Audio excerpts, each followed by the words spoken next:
lile chimbo. Sio najificha vichakani huku. Naongea na simu wadogo zangu. Vipi mbona tuongelea sisi sasa vipi mjomba? Kwa sababu tusiongee na simu sasa. Sasa mbona tuongelea sisi muda wote waongea sisi. Jafari.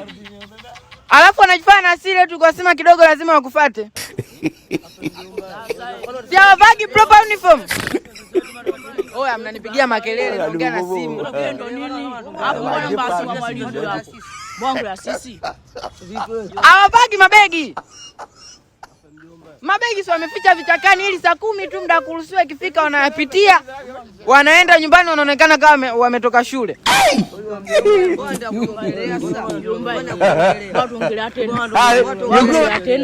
Kwa mimi naongea na simu. Jafari naona bana naongea na wewe huku ndugu yangu naona kama vile wanananilia. Hawavagi viatu vya shule.